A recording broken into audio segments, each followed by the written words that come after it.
Ron was Chinese.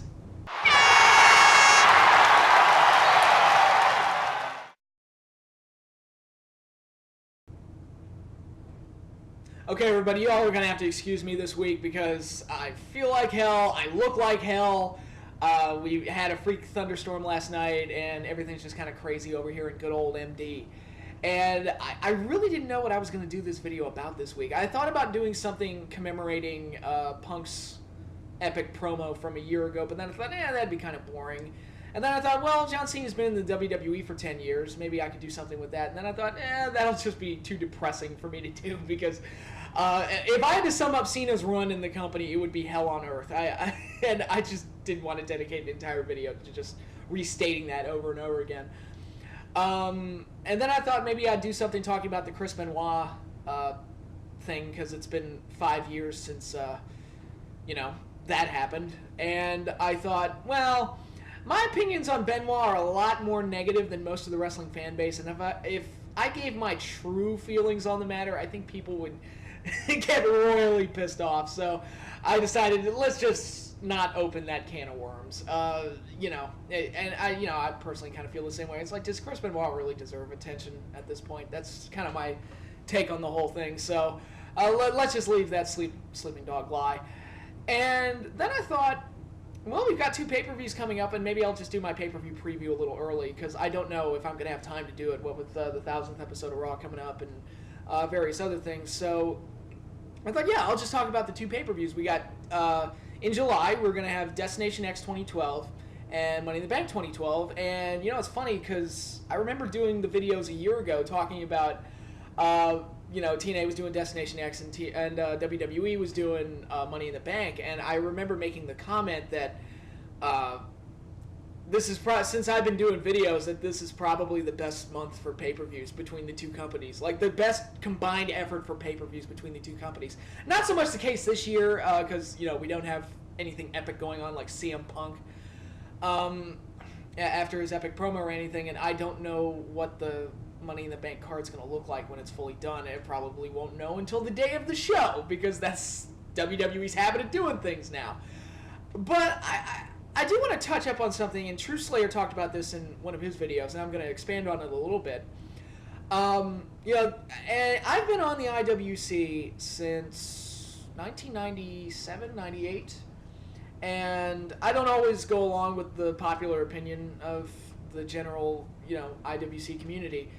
And that, that's just how I roll. But I look at these 2 pay-per-views, and I see things that the internet, generally speaking, that the internet fans scream for, and say that this is what they want, yada, yada, yada, all that jazz.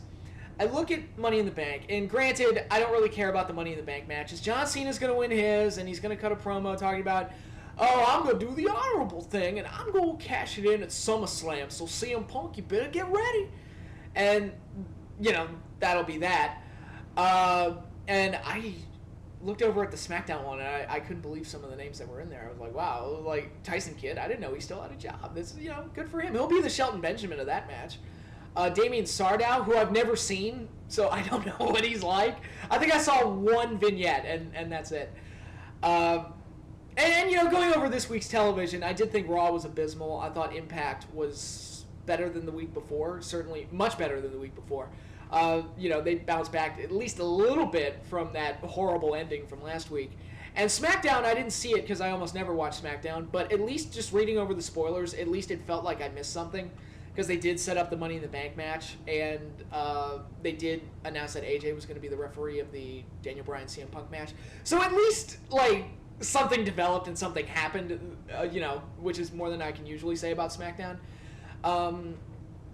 So that's the week in wrestling television, but overall, I've never seen Damien Sardow, so I don't know what he's like. I don't even know what his character is. So, if I do see the Money in the Bank pay-per-view, which I most likely am, I'll actually get to see what he's like. But what really has got me going about the Money in the Bank pay-per-view is that the main event is likely to be CM Punk versus Daniel Bryan for the WWE title. And the last couple months, it's been crappy Cena main events. The Big Show match was bad. The Laurinaitis match was even worse. And CM Punk and Daniel Bryan were just put on the back burner, especially at Over the Limit, where they didn't even get a build-up. It was just kind of like, oh, hey, we're doing this, so enjoy. But this time around, it's like, all right, they built up this rematch at least moderately, solidly okay. And my grammar is on fire today. But, I mean, it's not like last year's Money in the Bank where the CM Punk match was like a build-up that was setting the world on fire. It's not anything cutting edge or anything like that. But at least it's a storyline that you can follow, and it's solid, and they're at least trying to build it up like it's an attraction. And I think, given that Cena's going to be in the Money in the Bank match, that they might give Punk and Daniel Bryan the closing spot. And for those of you who say that CM Punk should be the top guy in the company, which I'm one of those guys, for those of you who say that Daniel Bryan should be right up there with him and a top contender in main event status, you should probably order this pay-per-view. Just to put your money where your mouth is and show your support for what you really want in wrestling. And no, don't download it. Actually pay your money to see the pay-per-view if you want more of this, and if you want more CM Punk and Daniel Bryan in the main event. Because I think they're going to get a more significant spot this time around than they did at Over the Limit.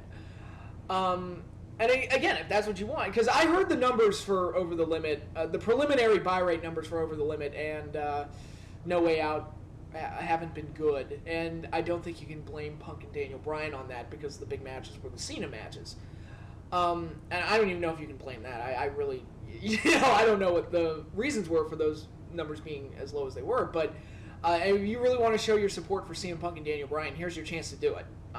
I'm just throwing that out there. And then we got Destination X for TNA, which this is basically an internet card. I mean, okay, you've got a tournament that will involve X Division talents competing for the X Division title, which is being vacated by Austin Aries.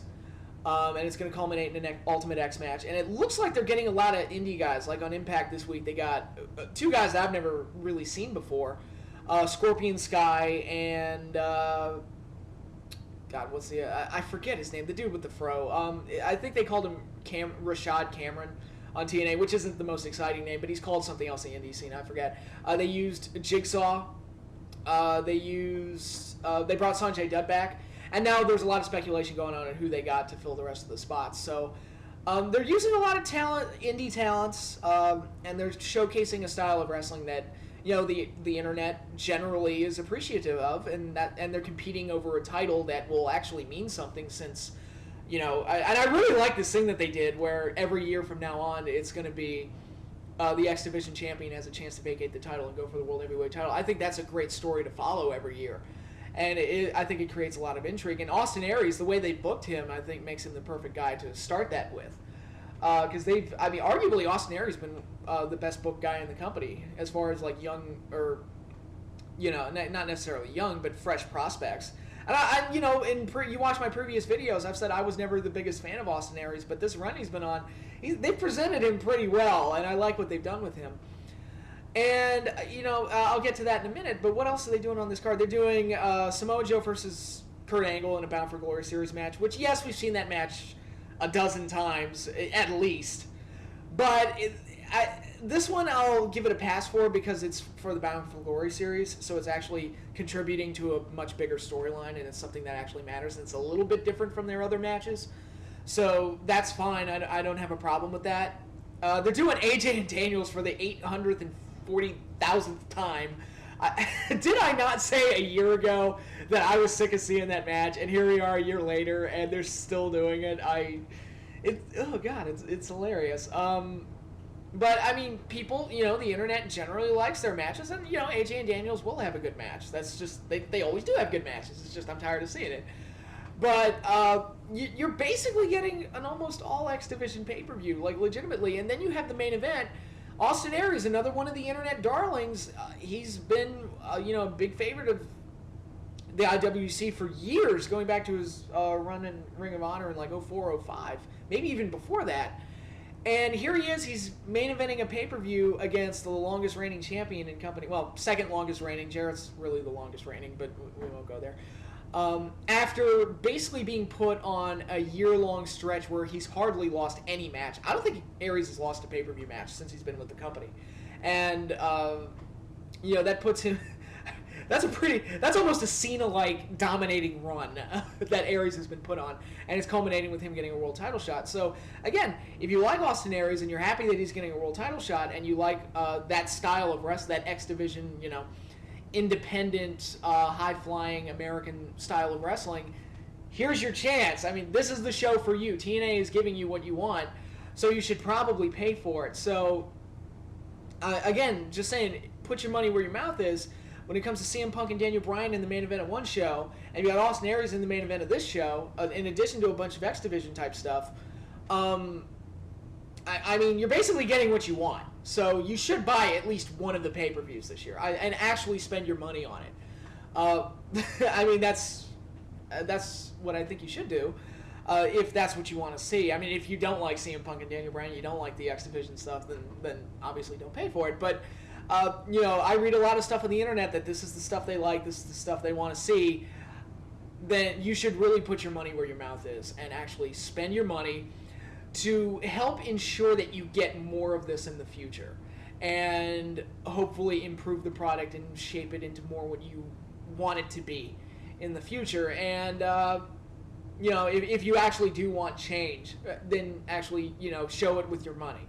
And if you don't usually buy WWE pay-per-views, if you don't usually buy TNA pay-per-views, and any of these pay-per-views actually interest you, then this is your chance to do that and hopefully initiate some change. But that's all I've got for this week. Like I said, I'm still working on my favorite episode of Raw video. That I'm actually almost done with it. So that'll be coming out in the next few weeks. And the next few weeks leading into the 1000th episode of Raw should be very interesting. And I'll see you all next week. Hopefully you all have a good July 4th. I know I am. It's always one of my favorite holidays. So enjoy that, and peace out, everybody.